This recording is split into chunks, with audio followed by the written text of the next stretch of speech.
बैठे हैं रिपोर्ट की इंतजार च। रिपोर्ट 1 घंटे के बाद आसी। सैंपल दे दिते से हुण 1 घंटे के बाद रिपोर्ट आसी। रिपोर्ट हस्पताल च गड़ताल होने को ज्यादा हुण सवेर दे आए से 2 घंटे थींदे पे नाली टेस्ट थींदा पे। ते जिवें कि ॾेदे पावे कि मैं सेंध गई हाँ तुसा डिठा हो सी मेरे चेहरे ते मुस्कुराहट ही है, क्योंकि मैं जेरे वेनी हाँ उतना खिलदी हसदी हाँ, बड़ा ही इंजॉय करनी हाँ। जेरे वाले वाला घर वली हाँ मैं ते उदासी छा गई है। उहे गाली उहे किसे वत उहे बेरुखियां वाल वो मूड बंदे दा खराब थी वेंदे। ते जुड़े रहा सारी वीडियो नाल। आज सारा दूजा ही व्लॉग है, थोड़ा बोर है पिया तो प्लीज़ सपोर्ट की करो, वीडियो पूरी वॉच करके देखी करो तो मैं कोई इन्हें गाली का जवाब जरूर दे सो कमेंट से। कल ही मैं तेरे को रिक्वेस्ट की थी, आज भी करनी पिया। बिस्मिल्लाहिर्रहमानिर्रहीम, अस्सलाम वालेकुम। क्या हाल है, तबीयत से ठीक है? Welcome back my YouTube channel Bano live vlog. तो उम्मीद करती हूँ मेरे सब बहन भाई खुश होंगे। अल्हम्दुलिल्लाह मैं भी ठीक हूँ, अल्लाह के करम और फजल से। प्यारे बहन भाई जहाँ भी रहे हमेशा हंसते मुस्कुराते रहें, आमीन सुम आमीन। तो आज की करते हैं मज़ेदार वीडियो। तो माशाअल्लाह टाइम थी ना पर तकरीबन अजाना भी होने होने बंद था। पहले मैं सरी सबर की रह गया मैं क्या अजाना आवन पीछे वीडियो का स्टार्ट करें हम। माशाअल्लाह अजाना भी आ चुके हैं। तक जिमें कि दसिया कि मैं को हॉस्पिटल घेन के गई हैं चेकअप वगैरह करवाए। वो क्यों करवाए तक दसे नहीं आ। ये 2 दी वार उथा मिस्त्री नाल काम किते सी जिमें कि सारे घर के पिछों काम थी ना पे। ते उनके बावजूद रात का जरे सुते सवेर पूरी रात मैं को नींद नहीं आई। इंदी इतनी भयानक खांसी आई जेरी मैं सुन के भी मैं अंदाजा लाया मैं कि ये खांसी जेरी इन्हें को अच्छी नहीं। ते सवेरे इंशाल्लाह मैं को हॉस्पिटल घेन वैसा मैं वाला सवेरे जिमें उठी आई को हॉस्पिटल घेन के गई आई रिपोर्टा करवा के आई हाँ। तो भी दवाई चलती पी है हुण इंदी दवाई करवावनी है सा को लग के 2 महीने का कोर्स हुआ के लग के करो ते इको बहर दी चीज़ न खावा दो। उंदे च इको टाइफाइड दसे ने फेफड़े खराब थींदे पैन। मकसद ये है कि फेफड़े जरा ना आधी बच्चे खड़े नहीं थे जरा इंदी कंडीशन थी खड़ी है। ते उहाँ के मजीद इनका इलाज करवाओ, अगर इलाज ना कितो वे तो छुअर बह वेसी। खैर करे दुआ की करो हर मुसलमान वास्ते। अल्लाह पाक हर मुसलमान को हर मुसलमान दे बच्चे को इंज बीमारियों को महफूज रखे। अल्लाह पाक हर मुसलमान को सोहनी सेहत देवे। हर मुसलमान को अल्लाह पाक हदायत भी देवे। मेरे बच्चे को हदायत देवे, मेरे बच्चे को हदायत ही देवे भी। बस एक थोड़ी गाल मैं तेरे को थोड़ी लुकेंदी पई हाँ, लुकेंदी नहीं पई तो दसेंदी भी पई हाँ। ये जेरे वेले उड़ही गए छोटे जायान ठीक है। वो आदन ता जेरे वेले प्यू माँ का साया ना होवे तो औलाद विगड़ वेती रही है। ते कुछ साढ़े नाल इवें थाए। मैं उड़े भेजे अपने घर बचावन वास्ते। मैं को ये पता कहीं नहीं जो उथा मेरा बेटा क्या करना पाए। मैं तो उन्हें दे हवाले कर दिता। उथा जेरे वेले गए ये गंदी सोसाइटी जिमें दोस्त एक आपस छुआ रल वेंदन गंदिया सोसाइटियां इन्हें थी वेंजन पिछे अपने मर्जियां करण पाए वेंदन। उथा भाई सिगरेट शुरू कर दी, भाई शराब शुरू कर दी, देसी शराब पता नहीं उथा कई पींदा रह गए। वो पता नहीं केरी हाल नाल पींदा रह गए केरी वजह नाल ओ तो मैं दसे नहीं ते उनकी वजह को इंदे फेफड़े खत्म थी गए। तो यकीन करा मैं बड़ी परेशान हाँ। लेकिन मैं बेटे को पूछे मैं कि डॉक्टर साहब को आके खुद तू शराब पींदा ने इं के कह ना ऊ के शराब नहीं पीती तो क्या किते फेफड़े किवें गल गए तेरे। इन्हें चीज़ें को इन्हें चीज़ें की वजह को ये कम थींदे इवें नहीं थींदा। ते मैं बेटे को पूछे मैं कि बेटा तू क्या किते भी है कि अम्मी मैं तेरी जुदाई है चामी ते मैं घर का सुकून कहने क्योंकि अपना प्यू माँ होंदे सुकून देंदे औलाद को कि मैं को ओ भी डोखा ही मैं को चधारो दे डोखा टेंशन होंदियां मई वजह को अपने दोस्तों नाल रल के शराब पींदा रह गया। ते उन वजह को इंदे नाल ये काम थी गए। हाल है पिया ते इंदे फेफड़े जरा खत्म थींदे पैन डॉक्टर के लग के इलाज करवाओ इंदा।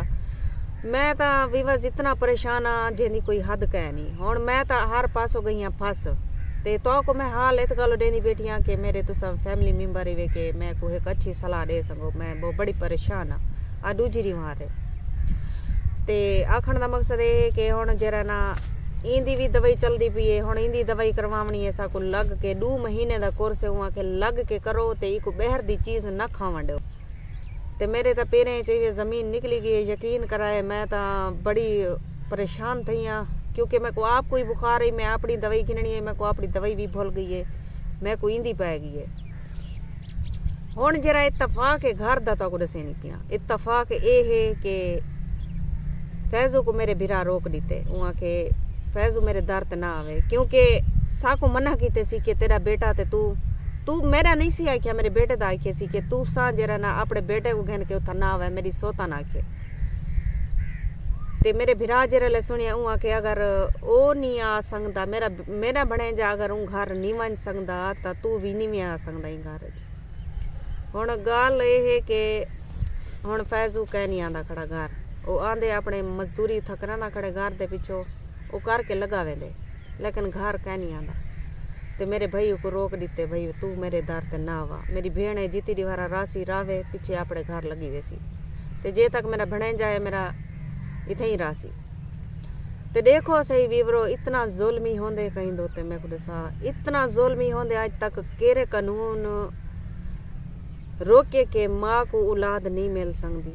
हुण इन्हें जतीमे दा क्या कसूर है, इन्हें दी केरी सजा है, मैं को दिसाए जेरे लुड़ेंदे पैन सजा ये है एक सिर्फ गलती थी है, एक गलती थी है कि मेरा जरा था निकाह इडे कीते ने ना गलती इन्हें को असल इहा थी है, मेरे अपने को गलती थी है। हुण अपने को गलती जो थी है, हुण इना मकसद ये था नहीं मेरे बच्चे आवन तो फैज दा मूड खराब थी वने या मैं को घर ना रहन देवन, ये तो अच्छी गल नहीं। ते यकीन कराए मैं अपनी जिंदगी बड़ी परेशान रहनी हाँ, बहुत ज्यादा रहनी हाँ। मैं वीडियो च खिलदियाँ हसदियाँ, लेकिन वो तो मेरे दिल च गुजरदी है वधी जो मेरे नाल थींदी है वधी।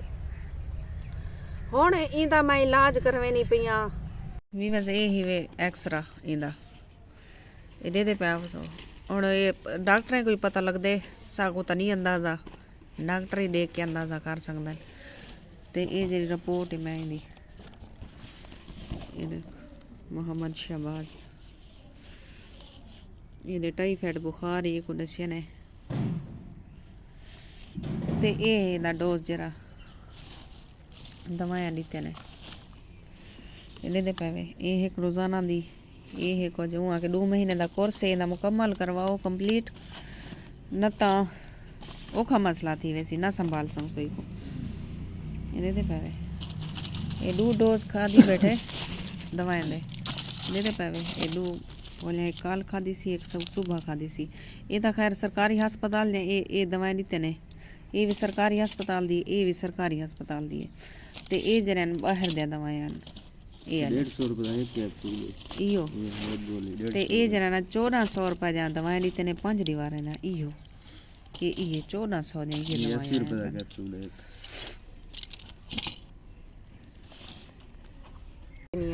तो को अज दी गल दसेनी है कि हॉस्पिटल चो जिवें असां वल्ले से उन्हें दवाएं लिख दीते हैं, कुछ जेरे दवाइयां हन गोलियां हन पिया हॉस्पिटल चो मिलन साकू वो हन 6 के 7 गोलियां, जेरे बाहर दे दवाएं लिख दीते ने वो तकरीबन 5 दीवारें 1400 रुपए दा गोलियां। ठीक है ओके सो के मैं को 5 दीवारें दवाइयां ता असां इयां घेन कीतियां ते मजीद अगो भी इनका इलाज चलने।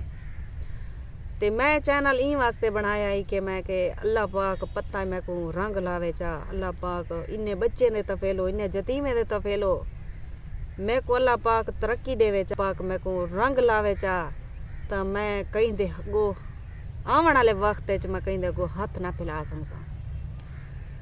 ते ए दे पावे कंडीशन मेरे चैनल दी जेरे व्यूज आंदे खणे नी या आज तक 2 साल थी गए मेरे चैनल ना मोनेटाइज थाए, ते सब मेरी ये भी उम्मीद ही मैं आहिस्ता आहिस्ता भी ख़त्म थी वेंदी है। बड़ी परेशान है मैं को भी नहीं छोड़ सकती, मैं किडे वञा मैं विचो मैं घसींदी वधी। हुण भिरा को मैं ये नहीं आख सकती तू मेरे खावंद को क्यों रोके, भी मेरा भिरा भी एक जाते वो भी सही है, वो भी इो आखे कि मेरे भणेजे को क्यों नहीं आवन दे उथों।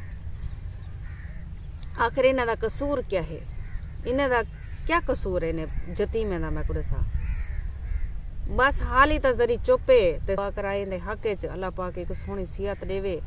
जवान अमान क्या इंदी उम्र है इंदी तुसा को आपको अंदाजा लगता पिया सी कि इंदी उम्र क्या हो सी, लेकिन अल्लाह खैर करे। मिलते हैं नेक्स्ट वीडियो। अल्लाह हाफिज।